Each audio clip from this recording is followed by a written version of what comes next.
Welcome back to another reading and correcting of Stepping Up with me, Kindar, the Tiger Knight, and Ty, the Tiger Supervisor. This morning we are doing Chapter 109. Tibs destroyed the wagon, blocking the entrance to Sebastian's camp with a blast of water. He didn't bother shaping it using one of the two attacks he knew. He simply massed all the essence he could muster and sent it ahead of him into a chaotic wave. He felt a lot of it dissipate before hitting, but the nice thing about having such a deep reserve of an element... wait, what? Okay, he felt a lot of it dissipate before hitting, but the nice thing about having such a deep reserve of an element, so simple to refill, was that there was still enough left there.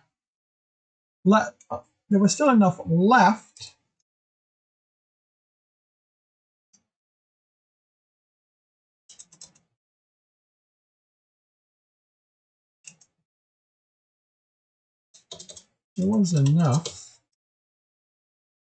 only wet kindlings and bodies were left by the time he crossed into the camp. They were dry as he walked over them,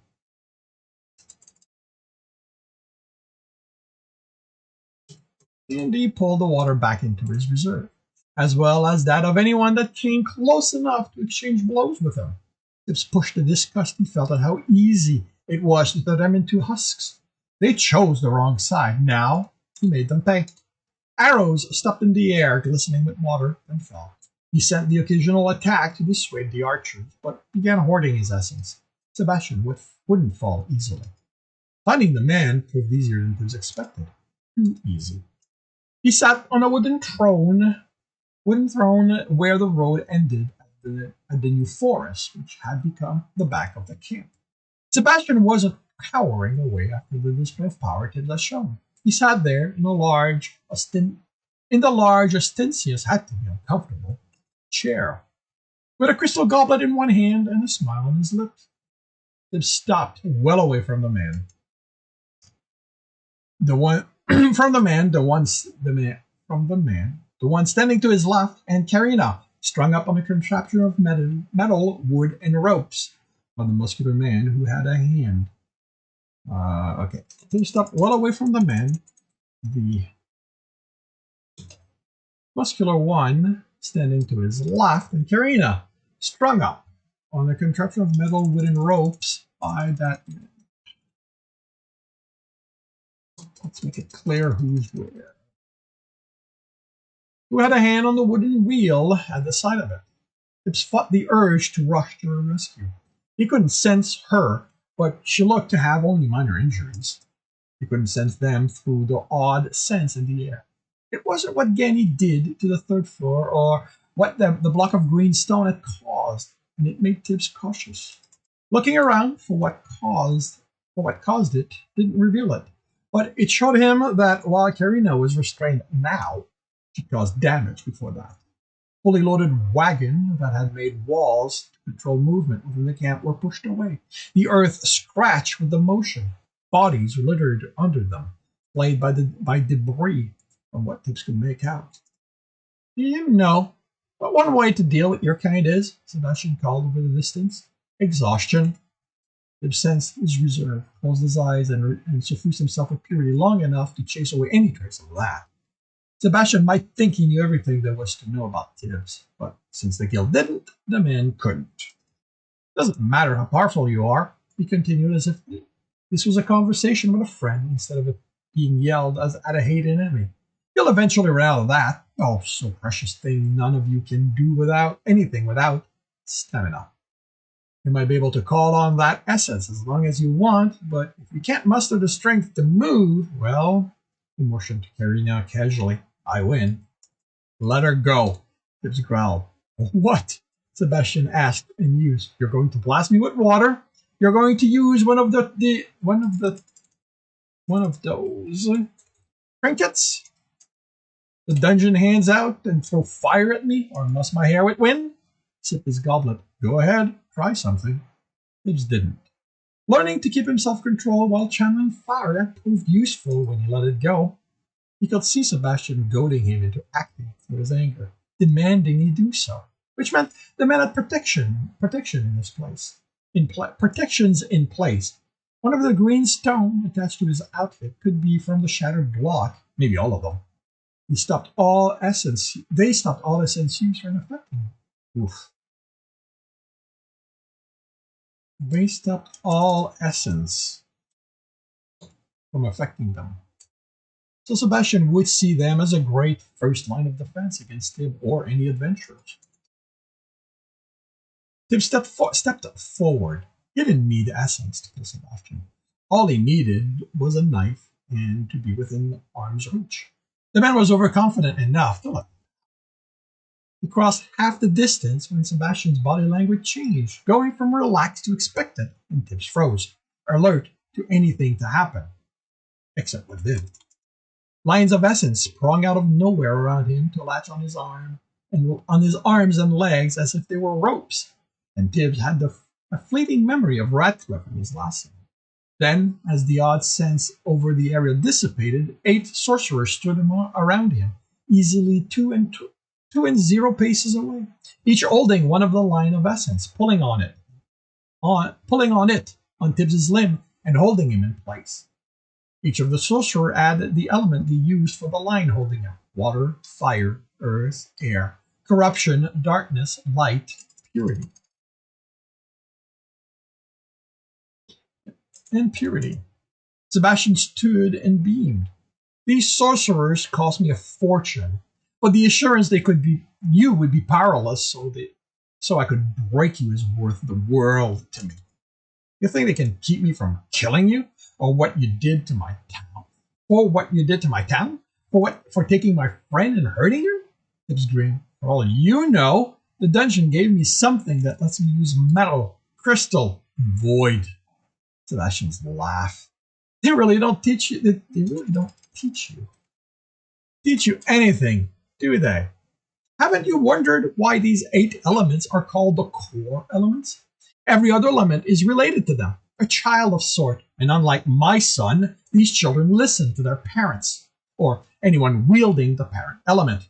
So go ahead, try to use metal to get yourself out of this, or wood, or even mind. Please exhaust yourself testing their power. They were epsilon. This didn't have Tibbs didn't have to sense the essence within them to know that much. They had to be for them to work outside the guild, and he found he couldn't believe the guild was greedy enough they would take Sebastian's coin, knowing he would turn those adventurers against the town and their dungeon. And Karina had mentioned that sorcerers and their research were worth a lot of coins, so it was simple for them to repay their debt and leave. Few sorcerers found the life of adventuring appealing. Tibbs thought the fire and darkness were gamma, the others delta or epsilon. Tibbs hadn't had enough encounters with adventurers of those levels to tell them apart. But he could tell who the weakest of them was, and, amusingly enough, it was the water sorcerer. Tibbs set his essence along the line of water, feeling for a crack in the tight weave. The sorcerer had experience and training over him, but Tibbs had his deep reserve to fight with. He smiled, locking eyes with the sorcerer as his essence reached her hand, and pulled as hard as he could on the water within her. Tibbs gasped as, instead of pulling her essence into him, his was ripped away into her. He let go, but the shock was enough. The only thing keeping him standing were the taut lines of essence. Not so powerful, are you, after all? Not so powerful after all, are you? Sebastian said smugly, then waited. Once Tibbs' breathing was under his control, he glared at the man. Now, here's what will happen. Don't do anything he wants, Karina yelled, then screamed as Sebastian raised a hand, and the muscular man turned the wheel a quarter turn. Sebastian lowered the hand, and the wheel was moved back. Karina panted quietly. You'd think she'd learn by now, Sebastian mused, then smiled wistfully. But Jackie always made friends with people who were as bad as he was. I'm going to make you pay for that, Tibbs said. Me? Pay? It's you that's going to pay, kid. You're going to pay for a very long time. You think you get to humiliate me like you did and walk away? Or even just die? Do you have any idea the damage you caused me? The stories of how this town stood up to me reached my city before I could catch my breath, and I've had to put more would-be usurper down than even my forefather did when he built my family. Now, I'm going to parade you before everyone, bound to my will by what these fine sorcerers will do to you. You're going to be my puppet, with no desire but what I give you. You won't even have the will to suffer for what I'm going to make you do to this town in my name. How I'm going to have you bring me my son so I can teach him to stay in the place I set for him. I'll never do what you want. They'll have to kill me before I'll let them do anything to me. Kids. They'll let you run a dungeon a few times and you think nothing can hurt you. Sebastian raised his hand in Tibs' stance, as did Karina, but he snapped his fingers. But maybe you're right. Stories are you're the youngest crook to be thrown in one of them and walk out. And you've done so often enough to have accumulated an arsenal of magic and kept it out of the guild's hand. I'm told that's actually impossible to do, so yeah. Maybe you can stand up to 8 powerful sorcerers until it kills you. And if you don't, nothing I'll do to you afterward will matter to you anymore. He grabbed Karina by the hair as the muscular man handed her to him. With a scream, Tibs saw the axe of the attack before him, etched it, and mentally stabbed it with the essence, and the jet of water appeared thick and fast and vanished paces away from Sebastian's head. The essence ripped apart. Well, that's surprisingly disappointing, Sebastian said. I guess none of those items have recharged enough for you to do something truly impressive. Don't worry, I'll make use of them once you hand them to me. Karina elbowed him and Sebastian shook her. Stop making yourself more trouble than you're worth, girl. Don't you want to look honorable for your man? Karina froze, surprised. Tib stared, also surprised, but now noticed the necklace of green stones around her neck. Oh, you thought you two kept that hidden? Sebastian laughed again. I'll grant you have the decency of keeping those things discreet, unlike that son of mine, but I've had spies watching you for months. We're friends, Karina said. Teammates, Tibs added family. And how intimate of a family are the two of you? Disappearing almost every night, making sure it's never together. It didn't take a lot of thinking to know what you two were up to. I was breaking into nobles' houses, Tibs said. I was reading forbidden books. Karina snapped. Tib's a brother to me. Sebastian started. You know that in some places they frown on siblings doing what the two of you do? I mean, I've never had any interest in my sisters, but what business is it of mine who you take to your bed, who you grow especially attached to? We're not special to each other, Karina said in exasperation. Really? Sebastian pulled out a knife. Then this isn't going to matter to him. He put the blade to Karina's neck. Stop! Tibs yelled. The man smiled. That's what I thought. That isn't because I'm special to him, she said through gritted teeth. It's because he's a good person, unlike you. Sebastian shrugged. I'm someone who gets what he wants. That served me better than putting other people before me. The smile he gave Tibs was filled with malice. What caring for someone gets you, that they be special or not, is this. With a quick motion, he cut Karina's throat open. Tibs sent purity at her before the knife was done moving, but it was ripped away. With a scream, he sent more. When the reserve in his bracer ran out, he channeled purity and kept trying to heal her as Sebastian held her by the hair, as her essence thinned to nothingness. Tibs kept trying until even his deep reserve was nearly empty. He could force the rest out. Alistair had warned him against. I warned him that using all his essence could kill him. But if he had the strength, Tibs would have sacrificed himself to bring. Karina back. Instead, all he could do was cry, and the pain of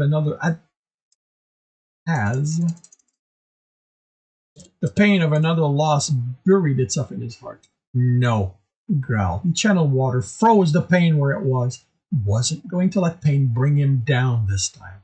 Not while the man responsible was within reach.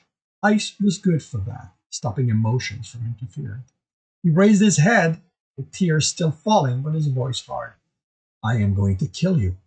And put in rage. How wonderful that is, Sebastian said, smiling. Don't you understand yet that there's nothing you can do to me? I won. I took the most precious thing from you. Soon, they're going to take any desire you have away from you and you will be mine. Them? Tibbs said, straightening. You think they can protect you? Tibbs released water, keeping his control of the ice through his reserve in the bracer. He didn't replace it with anything. His eyes, the sorcerer before him said, how? Tibbs pushed the remnant of his essence along the line of water essence. He didn't react as it made contact with the woman's hand, as he wove his essence into her. He was utterly uncaring of her scream as he ripped the essence out of her into his reserve. As soon as he had enough, he sent another strand over the line of earth.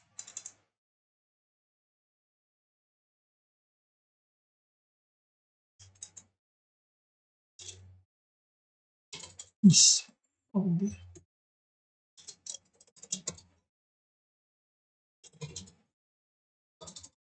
as he dropped Serena in surprise.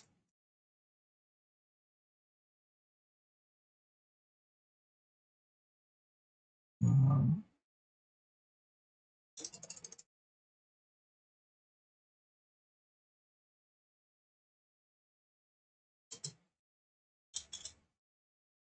and the Earth Sorcerer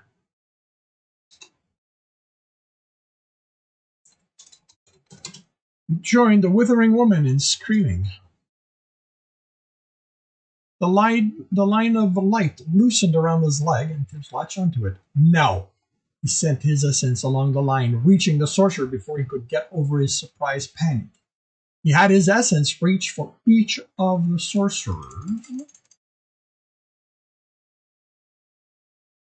and pull on theirs until there was nothing left. When his reserve was full, he continued forcing essence into it. He froze the pain caused by its shattering and the excess essence filling him. Sebastian still hadn't moved from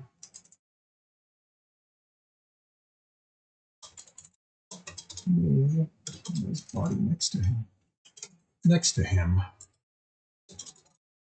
Looking at the frail and old bodies the sorcerer turned into before the last of the essence left off. You really think anything can protect you from me? Tibbs asked coldly. The muscular man ran. Tibbs switched to water and felt his body crackle with the motion of raising his hand. Then the man froze in place as the essence impacted him.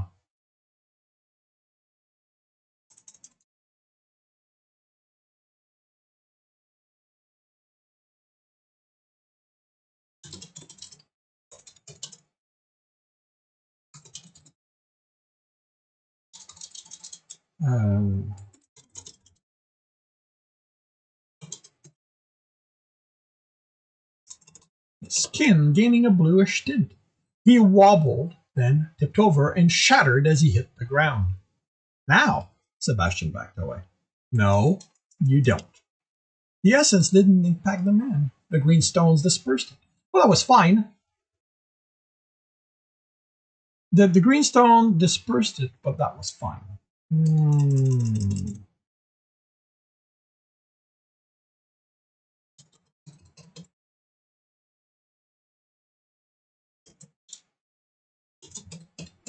But that was fine. The stones only affected the essence he manipulated, not what it made once he was done. So he surrounded himself and Sebastian and Karina with a wall of ice and thickened it, making the space within ever smaller. Men like you killed Mama, Tibbs said, knife in his hand as he approached Sebastian. His body no longer resisted moving now that the essence was out of it. They destroyed the small world I had, and they never paid for it. He pulled the essence from the outer side of the wall, so to expand, not expand the inside.